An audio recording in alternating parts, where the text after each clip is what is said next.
The morning light filtered through the tall windows of a Manhattan boardroom, casting long shadows across mahogany tables where decisions worth billions were being made in whispered conversations. The air carried the weight of certainty, the kind that comes from decades of success, from portfolios that had weathered every storm and emerged stronger. But on this particular morning in early 2024, something subtle yet unsettling felt different. The titans of American finance, men who had built empires from algorithms and intuition, were doing something they rarely do. They were quietly selling almost everything. Jeff Bezos liquidated $8.5 billion of Amazon stock in just 9 trading days. Warren Buffett accumulated over $300 billion in cash while divesting from his most cherished holdings. Mark Zuckerberg parted with nearly $500 million in Meta shares. Jamie Dimon sold his JPMorgan stake for the first time in his entire career. The Walton family offloaded $4.5 billion in Walmart stock. Across boardrooms and trading floors, the pattern was unmistakable. The people who had spent lifetimes accumulating wealth were suddenly, quietly, systematically converting it to cash. You might wonder what they know that you don't. The answer isn't hidden in secret meetings or whispered conspiracies.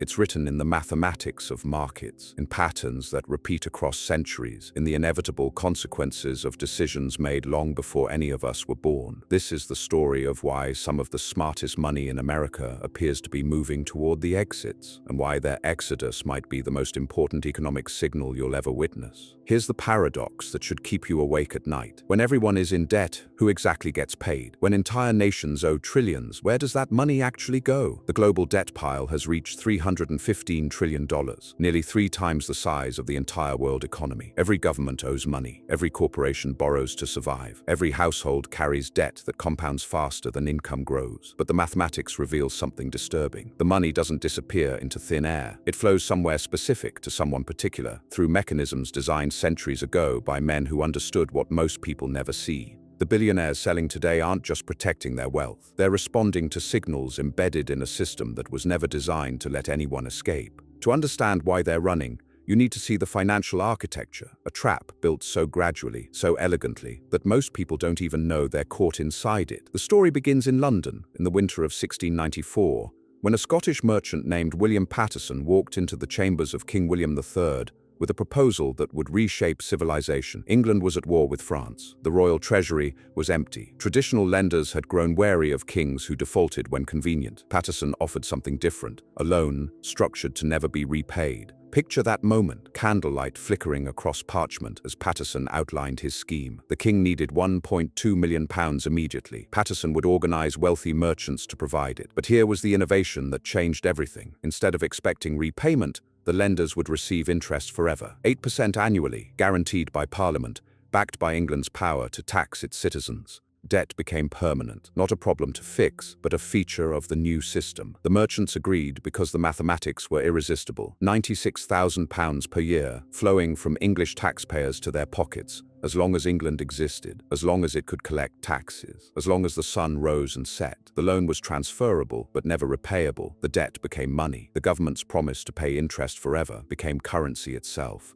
What Paterson didn't realize was that he had created the template for every government on Earth. Within 50 years, France, the Netherlands, and the newly independent United States had copied the model. Alexander Hamilton explicitly based America's financial system on the Bank of England. Permanent debt, interest paid from taxes, bonds traded as currency. The model spread nation by nation, solving immediate crises while creating lasting obligations. But Paterson was just the architect. The system needed an industrialist to scale it globally. By the early 1800s, European governments borrowed constantly, but each loan was negotiated individually. Interest rates varied wildly, and only the wealthiest merchants could participate. Nathan Rothschild changed that. He didn't just lend money to governments. He positioned himself so governments had no choice but to use him. Picture the Rothschild counting house in London during the Napoleonic Wars. Messengers arriving from battlefields before official channels could deliver news. Nathan learning of Napoleon's defeat at Waterloo before anyone else in the city, using that information to manipulate bond markets with surgical precision. First selling British bonds, signaling defeat, watching prices collapse as panic spread, then buying massive quantities at rock-bottom prices before news of victory arrived, multiplying his wealth in a single calculated strike. This wasn't just insider trading, this was the birth of information control. Rothschild made sovereign debt tradable across borders. A British bond might be owned by a French investor who sold it to a German bank, who used it as collateral for a loan to an Austrian aristocrat. The web of ownership became so complex that defaulting wasn't just refusing one creditor, it was collapsing an entire international financial network. What Rothschild understood was that debt could become inescapable if it was interconnected enough. Governments became trapped not by force,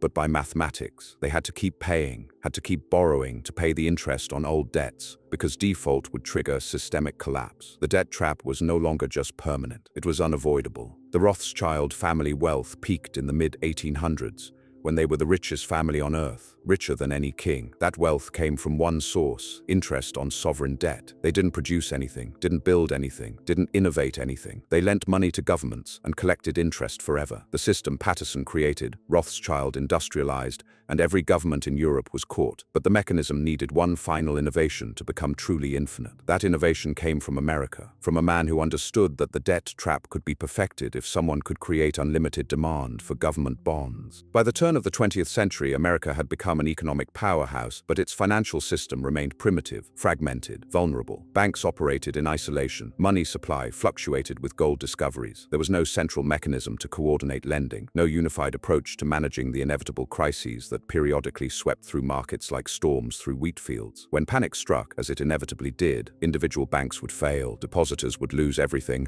and the economy would seize like an engine without oil. John Pierpont Morgan understood this vulnerability better than anyone, because he had become America's unofficial central banker through sheer force of will and accumulated capital. Picture the imposing figure of Morgan in his marble-columned library on a cold October evening in 1907, as telegraph wires hummed with news of collapsing banks and plummeting stock prices. The financial system was hemorrhaging confidence. Depositors lined streets, demanding their money. Smaller banks faced extinction. What happened next would define American finance for the next century. Morgan gathered the most powerful bankers in New York behind the heavy oak doors of his library. He locked those doors from the inside. The candlelight reflected off crystal decanters as he forced each man to pledge his institution's resources to stabilize the failing banks. It worked. The panic subsided. But Morgan was 70 years old, and he knew he couldn't orchestrate another rescue. What these men realized in those shadowed halls was that the informal power they wielded needed formal structure. America needed what Europe had possessed for centuries, a central bank. But Americans had twice rejected central banks, viewing them as tools of foreign manipulation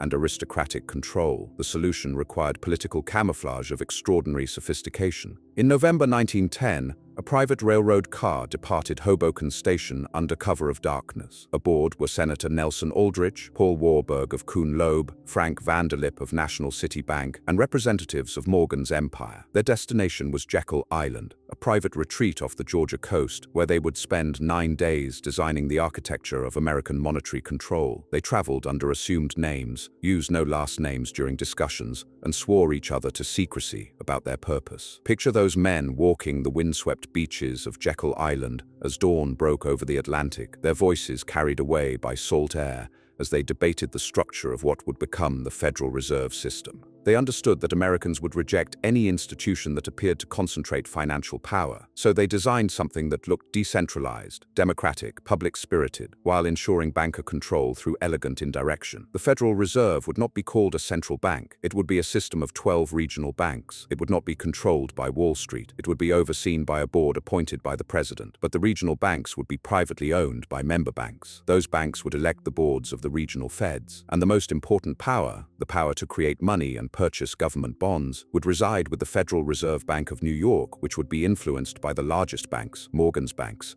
What they had created was a mechanism for virtually limitless debt. Before the Federal Reserve, there was a natural limit to government borrowing. Banks only had so much money to lend. Interest rates reflected actual scarcity, but the Federal Reserve could create money by purchasing government bonds. The government would issue a bond. The Fed would buy it with newly created dollars. The government would spend those dollars, and the debt would appear on the Fed's balance sheet, backed by nothing but the promise that taxpayers would service it forever. The Federal Reserve Act passed Congress in December 1913, largely because most representatives didn't understand the mechanisms they were authorizing. The vote took place during the Christmas recess, when many members had already departed for their districts. Those who remained were told they were creating a public institution to stabilize finance and prevent panics like 1907. Few realized they were institutionalizing the debt system that Patterson had invented and Rothschild had expanded globally. Morgan died in Rome in March 1913, just months before his creation began operating. But his legacy was the structure that would make large-scale government borrowing possible. Without the Federal Reserve, the government couldn't accumulate the $38 trillion in debt it carries today. Markets wouldn't support borrowing at such scale. But with the Fed as a guaranteed buyer, demand for government bonds became infinite. Here's what most people don't understand about how this mechanism actually works. When you pay taxes, that money doesn't stay in government accounts. It flows immediately to bondholders as interest payments. About $1 trillion per year, flowing from taxpayers to the institutions that hold government debt. BlackRock, Vanguard, State Street, Fidelity. These asset managers control tens of trillions in assets. They buy government bonds with other people's money, pension funds, retirement accounts, insurance premiums, and they collect the interest. It's one of the largest wealth transfers in history, continuous, structural, invisible to most people because it's not called a tax. It's called debt service. But the mechanism is identical. Workers pay, institutions collect, and the debt never decreases because structurally it cannot. If the government paid off its $38 trillion in debt, the money supply would collapse, deflation would follow, economic depression, the system would seize. The billionaires selling today aren't fortune tellers. They're readers of a language written in mathematics, a script authored across centuries by decisions that seemed rational at the time. Each innovation, from Patterson's permanent debt to the Federal Reserve's infinite creation, solved immediate problems while weaving an ever tighter web. The system never set out to trap anyone, but it also never learned how to release anyone from it. When some of the smartest money in the world converts to cash simultaneously,